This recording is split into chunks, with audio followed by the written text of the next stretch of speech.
Alors, la prochaine conférence s'intitule Ransomware Attack 0D, comment les neutraliser en temps réel.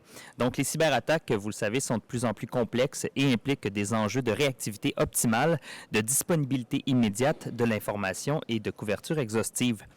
Répondre en temps réel à ces attaques et orchestrer l'ensemble des outils de sécurité au sein d'une plateforme unique devient indispensable. Vous voulez avoir une vue globale de vos actifs, une collaboration étroite entre vos équipes et hyper automatiser vos réponses pour neutraliser les attaques 24/7? Bien, participez à cette session et apprenez-en plus sur les technologies XDR et sur Tetris XDR, plateforme en particulier. Donc, la conférencière Marie Lepargneux est Chief Development Officer pour Tetris. Donc, on peut l'accueillir.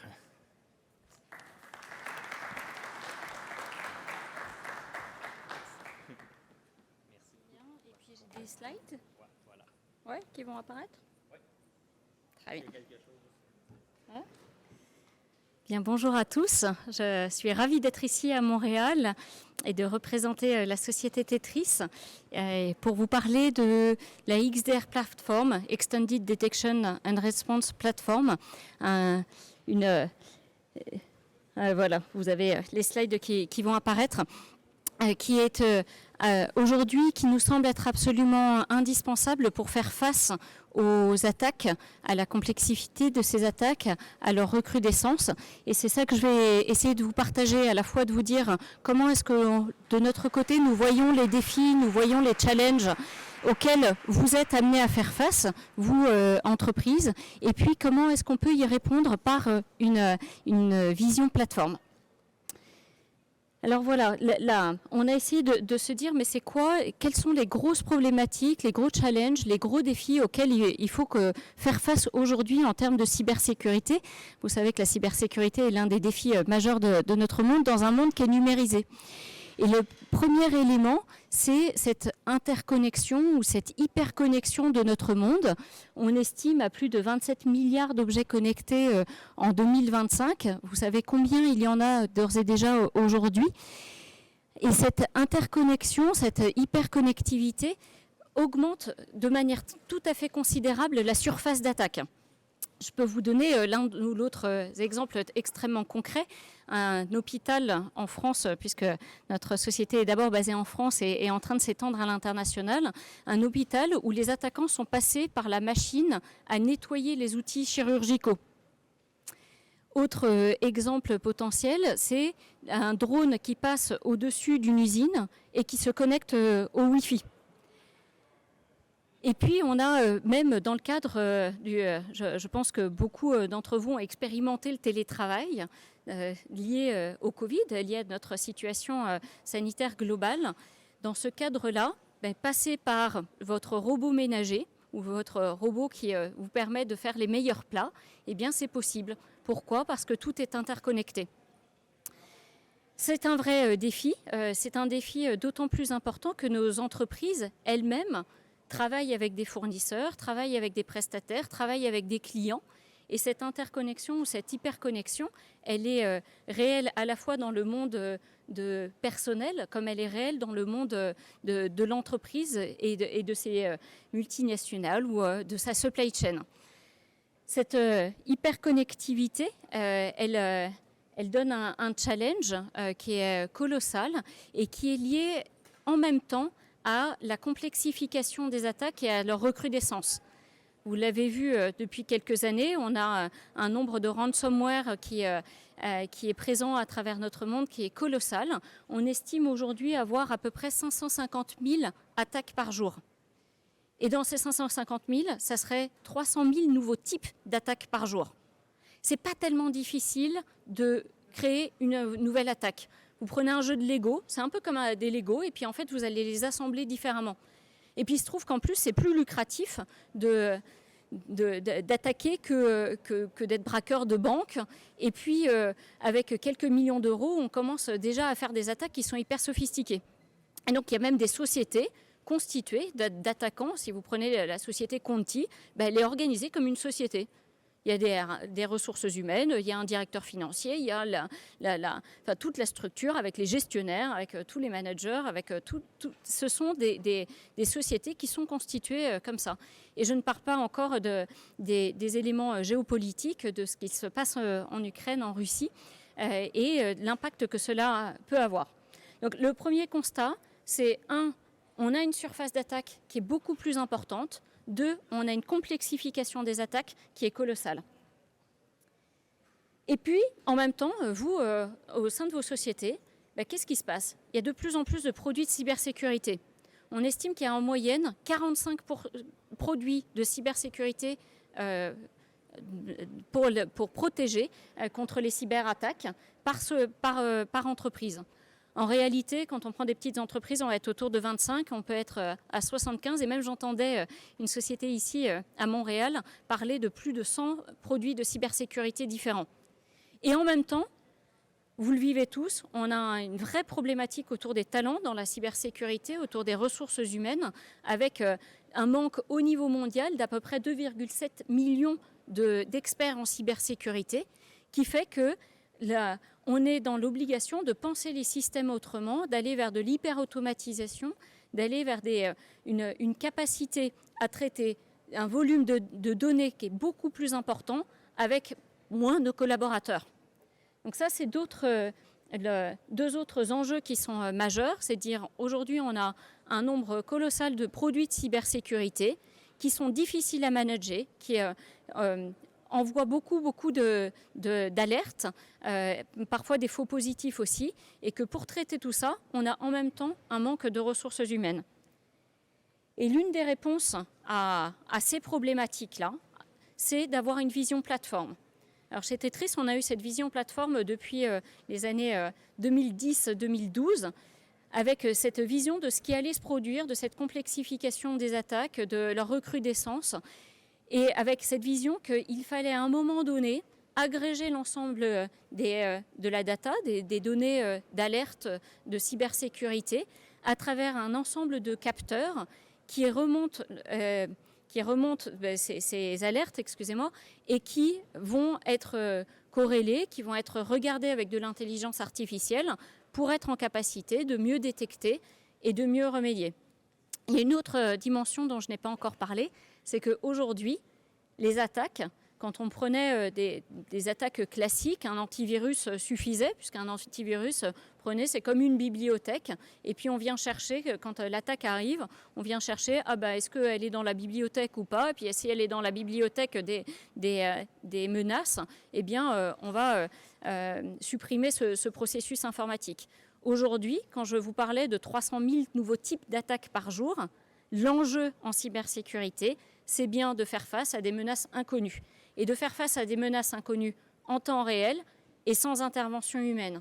Puisque le temps de la prise de décision, c'est comme dans un avion. Si vous laissiez au pilote le temps de prendre la décision de ce qu'il faut faire, eh bien, l'avion pourrait s'écraser. De la même façon, on a aujourd'hui des vitesses de propagation qui, dans certaines entreprises, peuvent être de 500 postes ou serveurs par minute. Vous prenez 3 minutes le temps de prendre une décision, vous avez déjà 1500 postes de travail ou serveurs qui sont atteints. Donc enjeu très fort dans une plateforme d'avoir des niveaux de détection et de remédiation qui permettent de diminuer le temps à la fois de détection et de remédiation. Et ça va se faire à travers un certain nombre de modules de cybersécurité et qui vont pallier aux difficultés actuelles. Si on prend la définition de Gartner, je trouve que c'est toujours intéressant de s'en référer à un des experts en la matière. Et puis c'est eux qui ont porté cette notion de XDR, Extended Detection and Response Platform. C'est eux qui l'ont porté. Nous, on s'appelait eGambit. Et puis Gartner est venu nous voir en disant « Mais non, vous êtes une XDR, il faut que vous vous appeliez XDR ». Donc se référer à leur définition, qu'est-ce qu'ils disent? Ils disent que c'est dans le cloud, que la plateforme, ce qui permet d'avoir une Cyber Threat Intelligence avec des menaces qui arrivent pratiquement en temps réel. Donc cette plateforme dans le cloud a un certain nombre de capteurs, des sources multiples qui vont remonter dans un espace avec toute la partie back-end et qui vont permettre de ils indiquent même de diminuer la fatigue des cyberanalystes, de réduire le temps, de faciliter l'intégration de l'ensemble des modules, de limiter les coûts également dans une vision plateforme, et puis d'être comme ça à la fois positionné sur les réseaux, sur les systèmes et sur le cloud. Alors si j'en viens à la XDR telle que nous la voyons, je regarde le temps, il me reste 5 minutes, ça va. C'est un petit peu petit, mais je vais vous raconter l'histoire de cette XDR plateforme. Encore une fois, une plateforme, elle est là pour avoir un certain nombre de capteurs. Alors je ne sais pas si, hop, je vais pouvoir l'indiquer. En tout cas, à ce niveau-là, vous avez un certain nombre de capteurs. On va être sur la partie Unified Endpoint Security, donc toute la partie de protection des endpoints, que ce soit des postes de travail, des serveurs ou des mobiles, l'ensemble de vos devices, que ce soit à travers un SIEM qui, à travers des sources, va remonter des logs, va les corréler et va analyser pour voir s'il y a des signaux faibles. La partie réseau avec du Network Traffic Analysis, qui est une capacité à regarder sur le réseau les flux. On peut être en entrée, en sortie, par exemple, d'un centre de R&D où il y a une criticité potentielle. Et à nouveau, ça va remonter un certain nombre d'éléments. Et puis après, des modules comme du Deceptive Response, que peut-être vous connaissez, qui sont des honeypots, des leurres informatiques, où on va...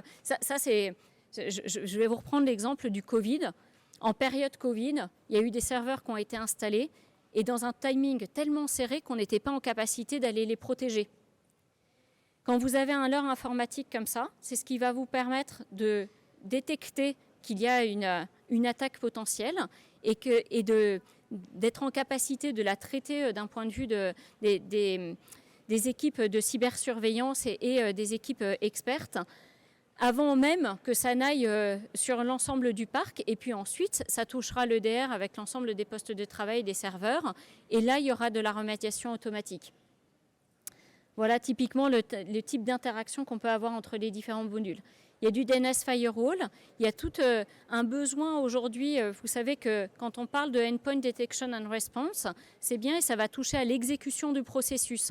Souvent, on cherche à être un peu en amont de l'exécution du processus. Et pour ça, on va aller regarder au niveau des emails. Et c'est l'intérêt de la plateforme, c'est d'être en capacité d'orchestrer les différents modules les uns vis-à-vis des autres. Et donc, vous avez une attaque qui arrive par un mail. Et puis, vous, encore une fois, période Covid, vous recevez un mail avec votre plateforme de ressources humaines. C'est exactement comme vous l'aviez imaginé. On vous demande de vous renseigner en tant que télétravailleur. Et puis, il se trouve que c'est une attaque. Et donc ça, la protection des emails va permettre de détecter qu'il y a quelque chose qui n'est pas normal. Et puis, à travers un orchestrateur, un SOAR intégré, va aller dire à l'EDR, attention, ce processus est malveillant et va être en capacité de le remédier. Donc voilà, donc il y a un certain nombre de capteurs et ces capteurs-là remontent dans une plateforme dans laquelle il y a de l'intelligence artificielle, bien entendu, et avec des capacités d'hyper-automatisation, du machine learning et du deep learning. Pour faire beaucoup trop simple, je dirais que c'est presque comme les premiers éléments du deep learning. Est-ce que c'est un chat, c'est pas un chat? Là, est-ce que c'est un goodware ou est-ce que c'est un malware? Est-ce que c'est un processus qui est légitime ou est-ce que c'est un processus qui est légitime? Et puis, on va les entraîner comme ça, nos algorithmes, avec bien sûr beaucoup plus de complexité que ça, mais ce qui permet à nouveau de détecter des menaces qui sont inconnues. Et c'est ça l'enjeu. C'est de dire, ce n'est pas les menaces connues qui sont critiques aujourd'hui, c'est bien les menaces qui sont inconnues. Dans les capacités de plateforme, c'est là où on va avoir toutes les capacités de threat hunting, d'investigation en profondeur, d'aller regarder ce qui s'est passé, par où est passé l'attaquant. Vous savez, quand il y a un ransomware, l'un des plus gros risques, il y a le jour de l'attaque avec la propagation, mais c'est aussi qu'il revient quelques jours après. Et donc, il faut avoir des capacités d'investigation très en profondeur pour savoir par où est rentré l'attaquant, quel chemin il a pris, Et puis, comment est-ce qu'on va le bloquer à tous les niveaux pour être en capacité de protéger l'entreprise dans la durée et de potentiellement pas fermer l'ensemble des serveurs d'un atelier de production, par exemple. Il y a des capacités, je vous le disais tout à l'heure, de SOAR, et cette capacité de SOAR, elles sont très importantes. C'est ce qui permet de créer des scénarios d'attaque avec des playbooks et d'orchestrer les modules de cybersécurité les uns vis-à-vis des autres. Il y a bien sûr du coup cette capacité à voir l'ensemble de manière holistique dans une seule plateforme, voir l'ensemble des alertes, avoir un traitement qui soit efficace contre les faux positifs, et puis être en capacité de déterminer, attention là c'est pas seulement un événement de cybersécurité, parce que c'est ça l'un des enjeux, hein, c'est pas que les événements, mais c'est des alertes, voire même des alertes qui sont extrêmement critiques et qui là vont pouvoir être traitées par les humains, parce qu'il faut encore des hommes pour aller patcher les dispositifs.